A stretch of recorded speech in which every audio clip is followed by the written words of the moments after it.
All right, everybody. How you guys doing? Sorry for the technical difficulties there. We're just trying to get me spun up on Zoom here. But I'm glad you guys came and joined us this Friday afternoon and talk about e-commerce for associations. Right? And so today's talk is really about how e-commerce fits into that new marketing technology stack, right? And so we have this new wave of marketing automation and having different platforms in your toolkit, in your portfolio to execute on some of those marketing initiatives. And so what we're going to talk about specifically today is e-commerce and how that fits into your marketing automation or marketing technology stack, but how it works with marketing automation. And so let's set the agenda for today and how we're going to talk about e-commerce specifically. All right. So what we're going to do is talk a little bit about the MarTech stack and how it fits there and how e-commerce plays well with marketing automation and how you're going to use e-commerce within your marketing efforts and to be able to execute and really drive revenue, as well as use that for segmentation, personalization, automation, doing all those fun things that we like to do inside of marketing automation platforms. And then we're going to take a step back and actually look at how all that works and how the technology side really plays in. Right? So we're going to talk a little bit about the marketing side, but then also kind of give you some technical background on how e-commerce works, how websites work. And that's really important, one, to understand all of the inner workings of how e-commerce systems work and how websites work, because it comes into play when you need to speak about it, when you want things integrated, because, you know, there's just not one solution nowadays. There's multiple solutions that you'll have in your portfolio. And you want to speak to how all those things work so you can go and get the right person to do the job in order for you to get things integrated or pull data from certain sources and so on. So we're going to talk a little bit about the technology, the website, the e-commerce systems, and then we'll also talk a little bit about how you can kind of track all those things and how it really works, okay? And so e-commerce, where does this really fit in to the marketing technology stack, right? And so we all know what e-commerce is, right? It's really, you know, you're either buying or selling something online, right? And so it's the idea somebody's coming to your storefront on your website. In the association world, we have these systems that sit on top of the association management system or your CRM. And people are buying products, either membership, either books or events from you. And and a person or a member is buying those items from you. And those systems are integrated tightly with the AMS, right? And so what's cool about the ones that sit on top of the AMS, that data goes directly into your AMS as well as going directly into your bank, right? Getting the money right then and there, as well as getting all of the data points that you need inside of your AMS, right? And I remember I used to work for an association a while back, and I remember installing an e-commerce system 10 years ago. It's been a while.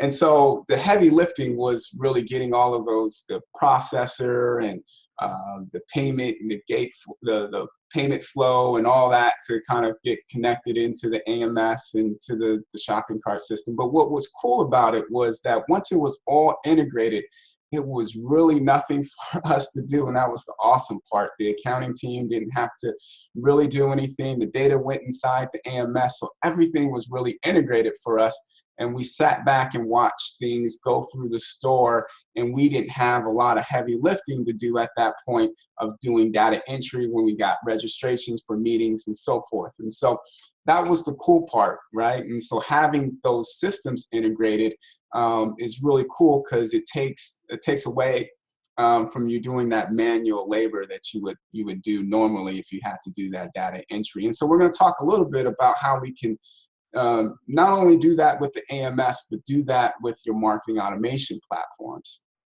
And so this is what a marketing technology stack looks like nowadays, right? So you got the person sitting in the center of all of these different systems. They don't know all these systems are at play. They just know that they're getting the right content for their needs, right? And so what you're trying to do with the e-commerce system is drive revenue, right? And there is no Swiss Army knife to marketing nowadays, right? There's no one tool. You have several tools inside of your toolkit, right? So you have a tool belt or a truck of tools, it looks like nowadays, to really execute on some of the things that you want to do.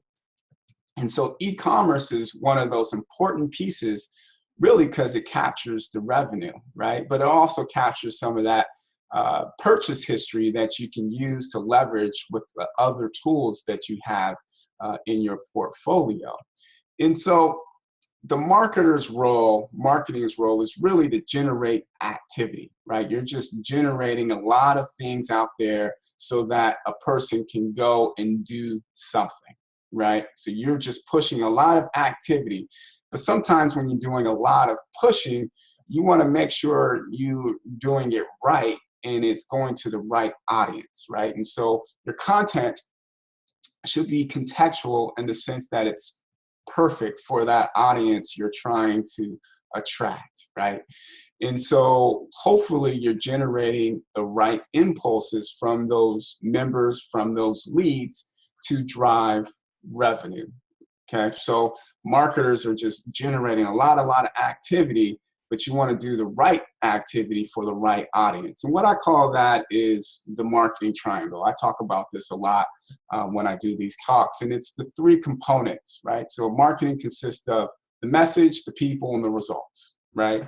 And so it's creating a specific message for a specific audience to generate a specific response. And really what you want to do is find that right piece of content for the right audience. That means you're segmenting your membership into a specific group based on some parameters, right? Maybe it's some purchase history, maybe it's some certain demographic fields, and then you have that right piece of content that goes to them that generates that response. And so that result is e-commerce, right? And you're driving them to purchase something. And then in return, you're using that purchase history to personalize the content, to make contextual experiences, right? So there's intelligent contextual emails that you can create that are hyper-personalized based on a person's interest, right? And maybe based on a person's purchase history, right? You can do some segmentation off of the purchase history. So there's some content components to e-commerce as well as some audience components, but really the one driver is the results, and that's what you want to do, is bring home some results with e-commerce and track how well your marketing is doing based on how many people that you're driving through your e-commerce platform, okay? And so let's take a look at the buyer's journey on an e-commerce site, right? It's pretty straightforward, 5 steps, right?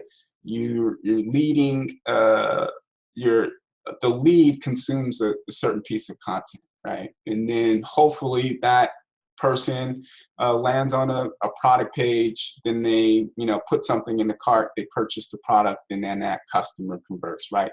Pretty straightforward, 5 pretty easy steps that tend to happen with a buyer's journey through an e-commerce site, right? Those are pretty much standard across the board. But those 5 steps are never really as linear as that, right? You never get right off the first jump, a person goes and consumes something and lands on the product and purchases something. It really never happens that way. The buyer's journey tends to be non-linear, right? There's several touch points along the way that happen that causes that person to buy, right? And marketing automation platforms allow you to track all of those different touch points that are happening along the funnel, right? So a person pretty much starts at the top of the funnel and works their way down to the bottom of the funnel based on some of the different touch points that are happening along the way. And along the way, what you're doing is triggering certain contextual marketing pieces or content that help drive that person through the funnel, right? And so the context that you're using is from either demographics or prior purchase history or different things that you have sitting inside of your marketing automation platform that allow you to deliver a better contextual experience to your content. And so a good example of this, and let's step through one example here. And imagine I'm doing a search for fundraising advice and tips on Google. So I go out to Google and I'm looking for some advice on fundraising advice and tips. It's early in the morning, right before my day gets started. I want to read a couple things about what I can do better in terms of the fundraising activities that I have going on in my organization, right? And so here on your side is the SEO component, right? So you have a wealth of knowledge on your website about this specific topic, and that pushes your ranking up in Google. So hopefully you're landing on the first page when I'm doing that search. And so you have this blog and it has a wealth of knowledge, and I land on that blog. And so I stumble upon that and I'm reading a couple articles and I get some really good insight from it. And so now I'm looking at you in a way of an expert in that specific, interest, right? Fundraising advice. I'm looking at you as an expert in fundraising. So really great article. Now I need to go about my day. The daily grind kicks in. Emails, work. Responding to the different emails. And so at lunch, I go to YouTube, for instance, and watch a video.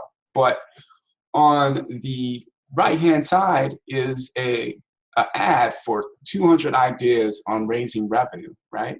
From the same content source that I was reading the blogs from, right? And so they're pitching an ad that's exactly on the thing that I need, right? I need some advice on fundraising.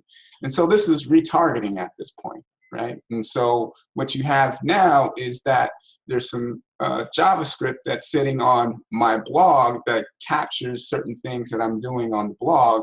And now when I deliver an ad, when I go to a certain website, that ad is going to be related to the content that I was looking at on my website, on your website, sorry. And so now I'm looking at that ad and I'm like, cool, this is exactly what I need. I click on that ad and it sends me over to the product page, right? I look at the product page, look at some reviews. This looks like a solid book, but I don't make my purchase at that point in time, right? I'm just looking through. This looks like something solid. I'll go buy this later on, maybe tonight, maybe later in the week, right? And so I go back to YouTube and I finish watching my video. An hour later, I get an email, right? And it says, boom, fundraising resources specifically for you, right? And in there is a coupon for me to purchase the 200 ideas of raising revenue, right? And so that's a triggered email and it's contextual. And it's at this point, this email is saying, hey, this is the book that you're looking at. You've already looked at it on the website. I know you like it. You spent 2 minutes on the web page going through different reviews. You can kind of look at those analytics. And so the marketing automation platform knows all of that detail and sends me an email, a triggered email into my inbox saying, go out and purchase this book now. You get a discount on it. And I click that link and purchase the book. Boom, e-commerce starts to happen. And now I go to the product page, I go and purchase the book. And now I have that whole entire workflow inside of my marketing automation platform. And so this is really looking at it from marketing from multiple different points, right? Different channels. You got SEO at that point when it came to research, the blog being when I was doing my research, the blog component, building up that SEO. Blogs is another component. Retargeting ads on YouTube, right? The email triggered from the automation platform. The landing page for the product, right?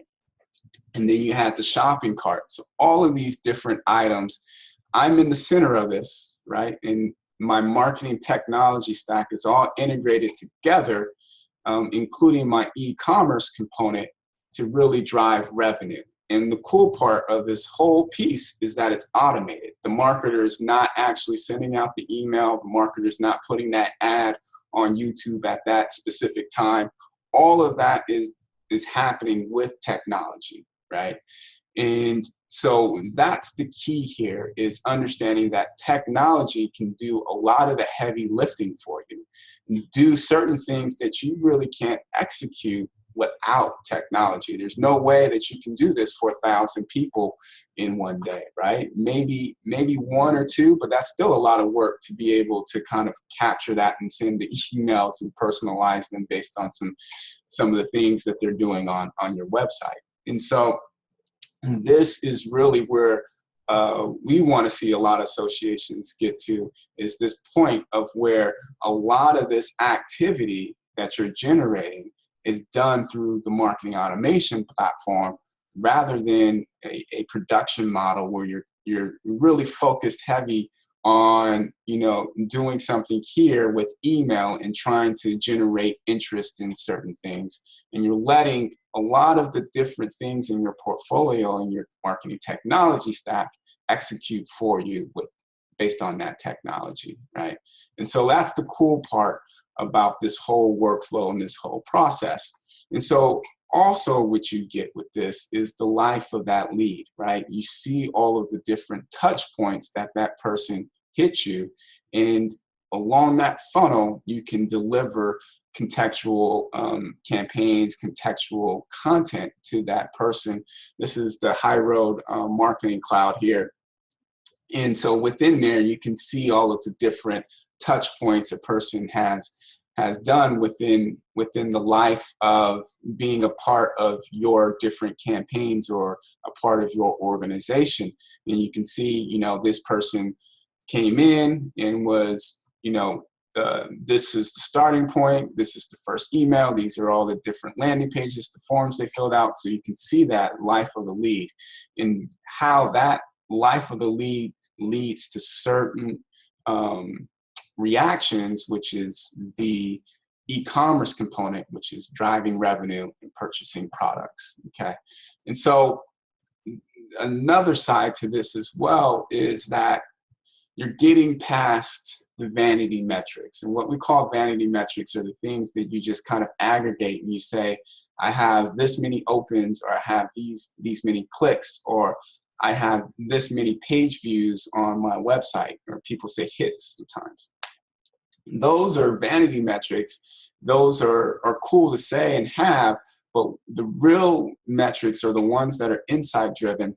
And we're talking conversion rate, we're talking campaign revenue, we're talking ROI. It's a lot better to say that, you know, this email converted, you know, 10 people, right? Versus that you had an open rate of 20% or something along those lines, right? You can see the campaign revenue, right? Looking at your entire campaign, all of the different emails that you sent within a given campaign, and see how much revenue that generated. Did that generate $20,000 for you? Or looking at the ROI, the time that it took you to spend on a certain campaign and how much revenue that it generated. That's where you're going to get to, is getting to that point where you're being more insight driven and looking at certain metrics that indicate how well you're doing based on the activity that you're generating, right? And so again, that marketer's role is to kind of generate as much activity as you can to drive revenue, but you want to generate that right activity, right? And that right activity is finding some contextual content for your members, for your constituents, for your leads, so that you can deliver the right content to them so that they have that impulse to buy from you, right? And that's, you know, boosting revenue and generating revenue. And so let's spend the next few minutes talking about how we can do this, right? And so there's basically some basics on how this all works and plays well together, right? And so what's key here, let's take it back, way back into some rudimentary basics on the websites to really understand the inner workings between the website, the e-commerce systems, and the marketing automation platforms and how they play together, okay? And so there's two components to a website. There's the front end and then there's the back end. The front end is what we see as a user going to the website. We see the design, the look and feel, and that's a component of HTML, CSS, and JavaScript. And we'll talk a little bit about those three items. Then you have the back end, which is the processing. And so most websites are built on, content management systems. And so, there's SQL and coding language that's helping the content get delivered to the front end, right? And so that tends to be on the development side, and the front end is more design. Sometimes they call them front end developers, but it's really the design, the aesthetics that you're looking at on the front end, right? And so the components within the front end, it's the structure, the aesthetics, and the interactivity that's happening on that page. And so that's the HTML, the CSS, and the JavaScript, right? And so those three components make up what you interact with on the front end of the website. And so the HTML, how I see it, it's like building a house, right? Those three components on the front end. It's similar to a house. When you build a house, there's a structure to it. There's frames, there's studs, and then there's the walls that you put up. There's a structure to that. There's a standard structure to that. Any house that you go into pretty much has the same type of structure, right? The foundation is the same, and there's a way of going about it. And it's the same for HTML, right? You have a fixed design or a fluid design, single column, two columns, section header. In the sections, you have a header, navigation, body, and footer, all the same types of things. You have a bedroom, closets, living room, dining room, kitchen, same type of setup. So that's the frame, right? The structure of the house, but the design is your personal aesthetic, right? So once you have a house, you want to put your own brand in it, right? Your own personal touch, your own personal flair. And you paint the walls a certain color, you add certain furniture to it, you hang certain pictures on the wall. That is your personal design, your personal brand. And for websites, companies, organizations like yourself put their own personal brand. Your brand is usually a person, right? And it has a certain feel when I go to a website on who you are as a brand. And that's the colors, the fonts, the spacing, and the white space, and that's all controlled by the CSS. That gives your brand a certain personality. Then you have the JavaScript, right? And the JavaScript is really important to marketing automation, right? And so JavaScript is that interactivity. It's a powerful, powerful language, and it's responsible for a lot of the things that we do on websites that we don't realize that it takes a lot of heavy lifting to build those things. But over years, people have made frameworks to make it easier to implement JavaScript, right? So when you hear the words like jQuery, that's really a JavaScript framework that allows developers to make it easy for them to implement the hero sliders, right? The modal pop-ups, the drop-down menus, or single page applications, right? We have those with our email preference center where you can check a box and not have to hit a submit button. It automatically sends that request through what they call Ajax, which is just behind the scenes processing to a database, right? Web tracking, which uses the same type of technology, Ajax, to send information back. So for example, Google Analytics is using JavaScript to send information back to Google to store all of the interactions that you're having on the website. And marketing automation uses the same type of technology. And so JavaScript is really important in that stack of HTML, CSS, and JavaScript because it creates a lot of that interactivity, and it's necessary for marketing automation to track some of the e-commerce things that we want to do. And so the back-end component really is, again, when you're using a CMS, there's SQL components. and there's some coding like PHP. You really don't need to know all of those details, but what you do need to know as a marketer is to understand that if you have a content management system, that means there is a SQL database behind it. And that means you have a database there, and that database is accessible, and there's content in there, and there's certain things that are stored in there. And if you ever need certain things from your website, you can understand that you can go into that SQL database. A developer can go in there and get those things and integrate them with other systems, right?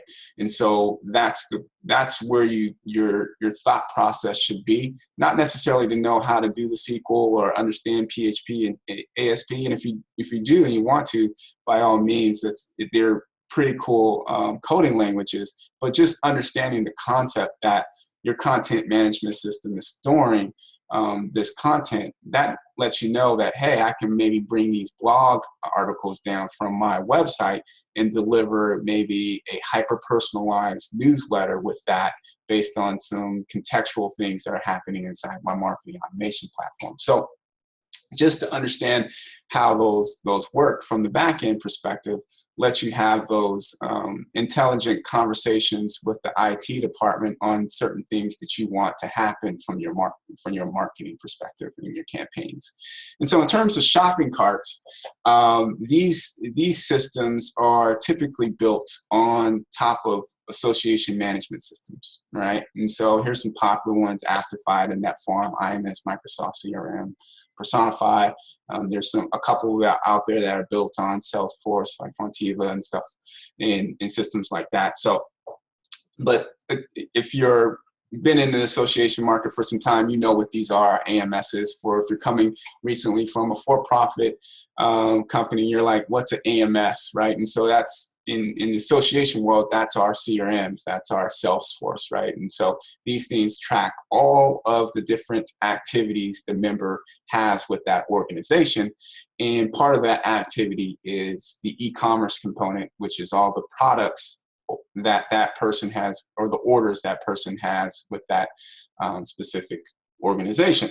And so it tracks everything, and it has a lot of information, more so than what a lot of CRMs do in the for-profit realm. And so these membership systems are really robust with a lot of information and intel that you can feed into your marketing automation platforms. And in terms of the e-commerce systems, those are systems that the AMS companies usually have kind of out of the box, and they work directly with the AMS, and they're integrated. And like I was mentioned before, about 10 years ago, I implemented one with our AMS. It was Personify, and they had a e-business component to it, and we launched that, and that integrated directly with Personify. Anytime a person went on the website and purchased something and went directly back into the AMS.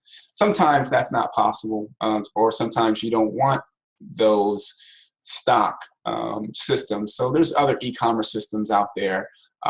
If you're using open source systems or open source content management systems, WordPress has WooCommerce and Drupal has DrupalCommerce, and those are systems that you can use as well. And they kind of give you a little bit more functionality that you see than you see with the kind of stock systems that the AMS come with, right? Because it allows you to have plugins out there that are happening within the open source world.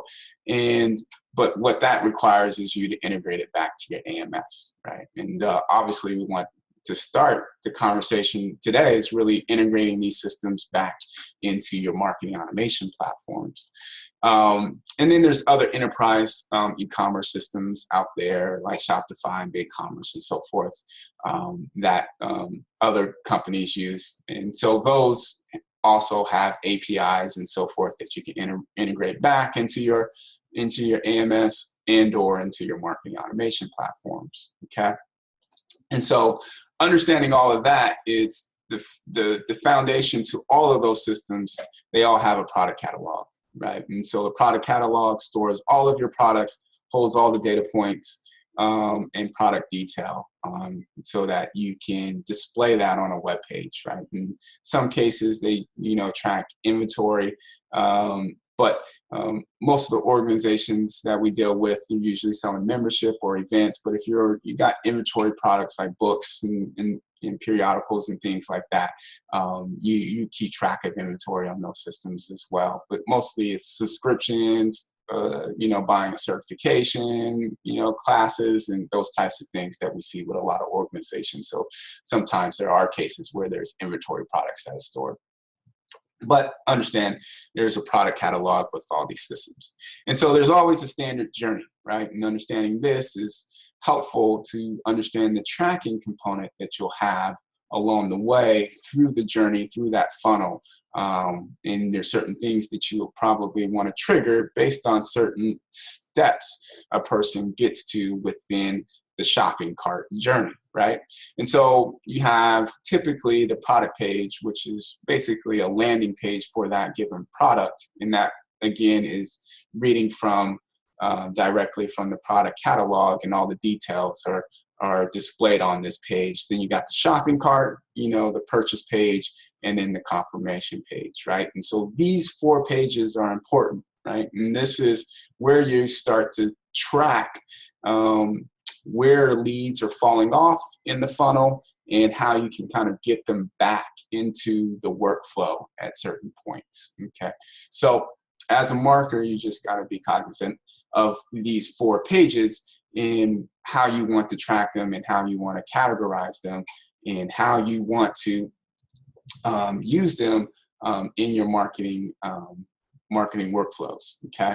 And so stepping through each one, really, the product page is really that detail page. You got costs, descriptions, reviews, and there's clear call to actions usually to add something to the cart. And then you have the actual cart, right? And so when somebody adds something to the cart, it usually totals the cart up. And again, JavaScript, this really powerful language, and this thing is powerful, is keeping track of the session that's happening. And the session is basically, when I go to a website, that time that I'm on that website, JavaScript is tracking that time. And then as I'm putting things into the cart, it's keeping track of all the things that I put into the cart, okay? And so the cool part about this is that all this is seamless with, basically some JavaScript that's sitting in the background doing all that heavy lifting for you. So JavaScript, really powerful language. Next step is really the purchase page, right? And so this is where you're entering in that information. What's critical here is that once this person submits their information, especially this is a spot where you can get the email address. And this email address is kind of the important piece when it comes to marketing automation. And so that is the unique identifier typically across all of your different platforms. And so I know it's member ID in most cases for associations, but with all these systems, the email address is really that unique identifier across all of the systems. So once you get that email address, or you have an opportunity to capture that email address, it's an important page, and you want to be able to look at that page and analyze that page and seeing how well that page is performing in capturing those email addresses. And so this is the purchase page, and this is where they put in the payment information, and then they land on a confirmation, right? And so that person pays, and then this here is where that lead actually turns into a customer, right? At that point, they made a purchase. And so all up until this point through that journey is that person is a lead until they paid, and now they switch to a customer. So this too is an important page when you're tracking to see if people make it to this page, because this triggers whether a person changes from a lead to an actual customer, okay? And so here is the cool part of how this all happens, right? How does this tracking component work, right? We talked a little bit about JavaScript and websites, talked a little bit about how e-commerce systems work and the 4 steps along that process to get a person to convert from a lead to a customer. So how do you track all of these customers' purchases? One is so there's some data saved into the AMS or the CRM, right? So if it's sitting on top of AMS, you got one of those stock systems, some of that data is funneling back into the AMS. And this gives you some insight into your constituents, into your members. It's hard to use this data if it's not integrated with your marketing automation platform, right? And so you really can't make it actionable at that point. You can't really do any triggers or anything like that. It's really not usable at that point, other than the fact that you can use it for some segmentation or maybe for some persona development, right? But if you save these transactions into the marketing automation platform, it then becomes actionable data that you can use to do predictability, to trigger some automation campaigns. You can do persona development inside the marketing automation platform with other things that you're tracking too. And so these tracking scripts allow you to track those e-commerce transactions real time. So as soon as I make that purchase, it's sending that information over to that marketing automation platform real time at that point in time, right?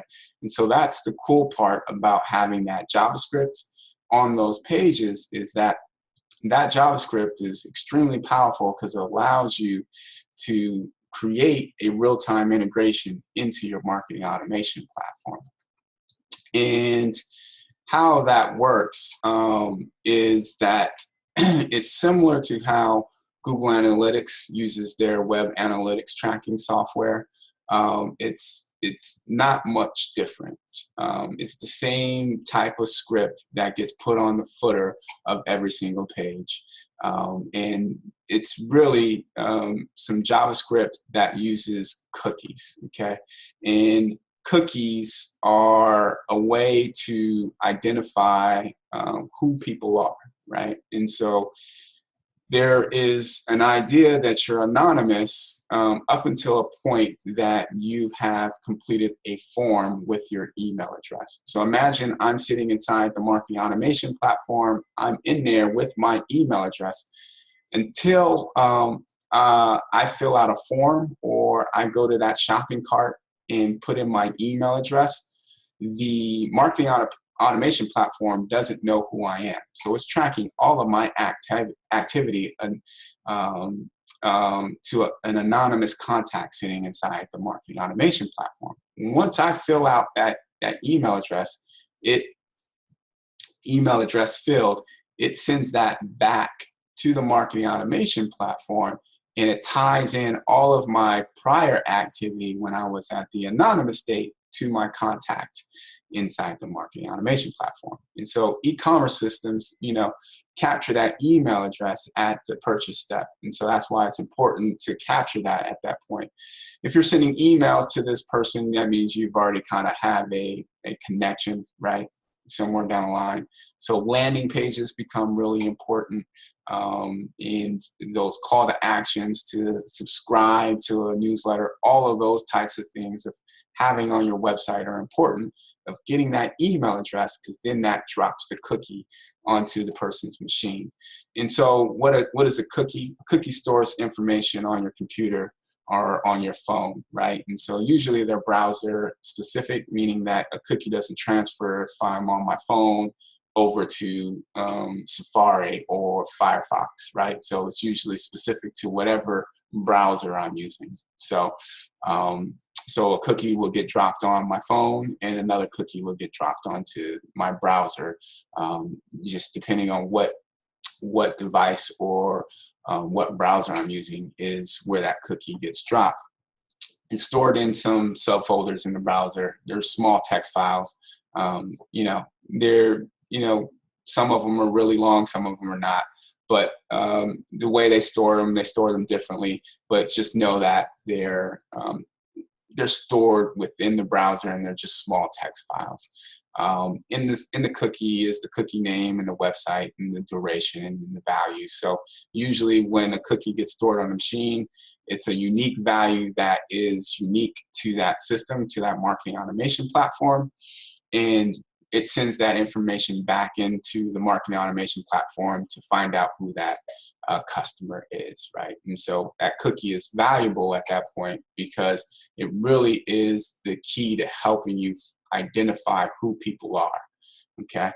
And there's some cookies that last for a short amount of time, and there's some cookies that last a very long time. The marketing automation platform cookies last for some years, whereas session cookies are similar to what are happening inside a shopping cart, and that is a session that's just storing that cookie of all the things that I have in my cart, and that will just go away when I come back to the website. So that's only there for that session, whereas the persistent cookies are storing it for a very long time. And that tends to be what the marketing automation platforms do. And again, cookies really help, identify who the user are, and it's a unique key that sits inside that cookie. And then that cookie opens up the door inside to the marketing automation platform to get information that's sitting inside there to deliver contextual experiences on your website. Okay. And so in these cookies are using certain web tracking scripts, right? And so Marketo has Munchkin, Acton has a beacon, HubSpot calls it a tracking code. We call ours a tracking code as well for the HighRoad Marketing Cloud. And so all of these different systems pretty much have the same thing. They're just named different. So whatever system that you're using, just understand that there's a tracking script that you would, once you get signed on to a marketing automation platform, you're like, where's that script? Is it the Munchkin? Is it the beacon? Right? And you're gonna, be able to articulate this to your IT team and say, look, I need to have this tracking script put onto my website. And this tracking script is important because it allows me to, integrate our e-commerce platform with our marketing automation platform and really deliver personalized experiences and contextual emails and be able to drive revenue, right, and put people through workflows. So you can have that conversation now, just kind of understanding how some of these things work. Where it sits at the bottom of a page, and you just drop it there and that's it. It's not that much work to install these scripts. Where it becomes harder is with some of the AMS stock e-commerce systems to kind of store this, is figuring out how to get it on there. But it's worth it to spend the time to get those scripts onto those pages because, again, you get that real-time integration. Once the script's there, it's integrated in terms of bringing those interactions over into your marketing automation platform. And so really quick on how it works, the user visits the web page, the JavaScript runs, right? So anytime a web page loads, there's code that's sitting on the web page. And the web service just tries to interpret all the code that's on the page and it runs everything. When it runs that JavaScript, basically that goes and does all of the work to either drop the cookie or find out who that user is that's viewing that web page. And so that JavaScript sends the web activity to the marketing automation platform real time and brings it back. And all this stuff is happening really quick, like less than a second. So when you're talking about these things, these are, 4 steps. This thing is not taking, 15 minutes to run. This thing is happening in less than a couple seconds or less than a second. So all of this is happening really fast. And that JavaScript is really small and performance-wise doesn't take up a lot of performance on your website. And so all of this is happening really fast. And so how an anonymous user is identified is a couple of ways. Again, if where you're having those forms for a person fills out, the email is critical, right? And so that allows you to then store that cookie and attribute that cookie to a specific user, and now you can really deliver some contextual experiences.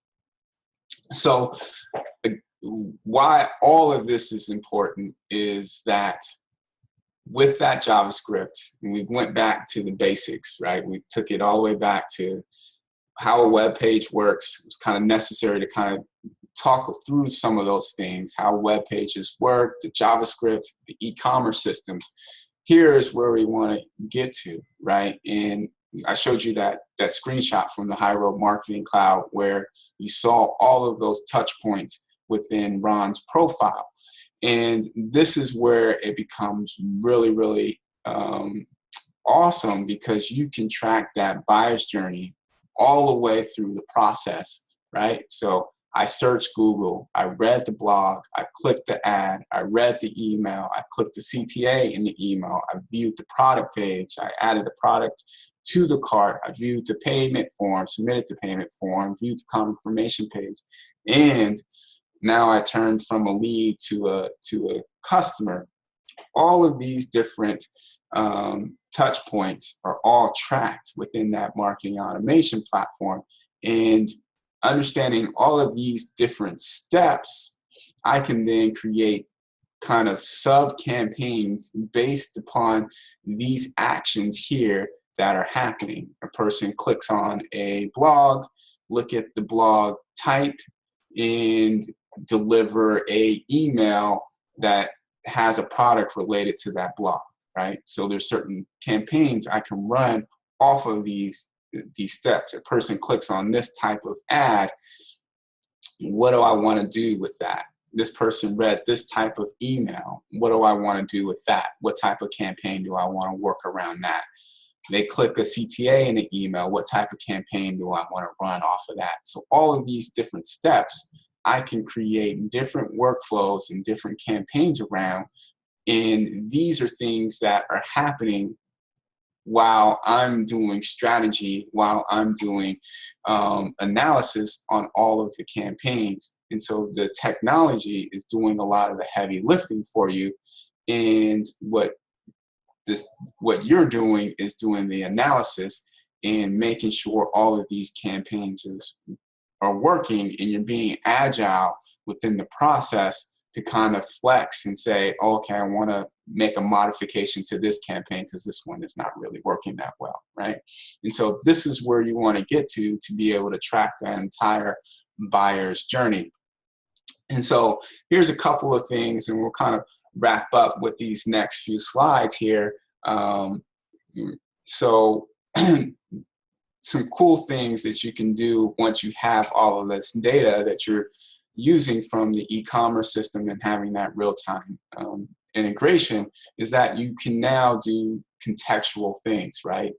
A lot of people look at, personalizing an email, and it's just some simple things like first name, last name, company, member ID, those types of things. But we got to get beyond that, right? We got to grow and graduate to the point where we're having some real context to the emails that we're delivering to our members and to our constituents. You want to have almost like a concierge-like experience with your members, and be able to almost be that friend or be that concierge and say, hey, I think this is for you, right? And so, get out of the pray and spray mentality and blasting to everybody the same message. What you're doing is delivering these 1 and 2 types of campaigns to a certain group, and it's so personalized, it feels like it's for them, and that reaction usually tends to drive revenue, right? And so some examples like purchase more than 2 products in the last 6 months. Can you do that, right? Register as an early bird for the past 3 years. What do I want to do with those people, right? They got an upcoming renewal. What type of campaign do I want to build around that? Do I want to do something really contextual with that? And look at some of the things that they've done with our organization, some of the things that they've purchased in the past. What do I want to say in those membership renewal campaigns? So context is super important. you can do abandoned shopping carts, right? And so capture those audiences.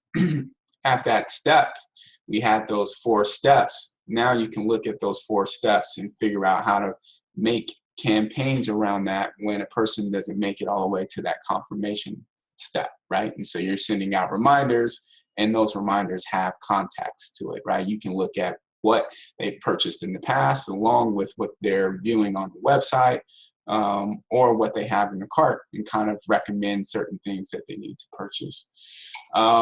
You can capture interest, right? And so you're using the tracking code to really look at indicators that are on the website, that a person is going to these types of blogs, the person is going to these types of products in my product catalog, and now I can deliver a intelligent contextual email, for example, a newsletter. Your newsletter is no longer just a stock newsletter that goes out to everybody. The stories in there can be different and can flex and can change based upon some of the interactions they're having, or that constituent is having on your e-commerce site, right? And so you're looking at things that they're looking at, product types and so forth, and you're delivering maybe product inside of your newsletter or stories that are related to those products that they're reviewing, right? And so you're delivering that hyper-personalized experience, you know, again, that concierge-like experience for your members. And then we have lead scoring, right? And so the ability to look at all of the activity that that person is having, and then put it on a weighted scale. Look at your least engaged versus your highly engaged, and what do you want to do with the least engaged members, right? And what's the commonality with all of them, and what can we do with them to move them up a notch and get them to drive more revenue, right? And so you can do scoring systems within the marketing automation platform to really target certain groups of people, certain audiences. Again, it's having that right message for the right people to, you know, create the right response, right? And so it's all about that triangle and figuring out how you can get that audience and deliver the right content to them. And, you know, it's always cool to say, you know, my email generated this amount of money, right? And so again, you're going past the vanity metrics and you're really looking at ROI and campaigns, campaign revenue, and how much your email campaign generated for you. And so those are some key examples. Hit it right at 4 o'clock. I know we got started a little late there. Sorry for that. And so I don't know if we have any time for questions at all. Let's see if we have any questions. And let's take a look and see what's going on.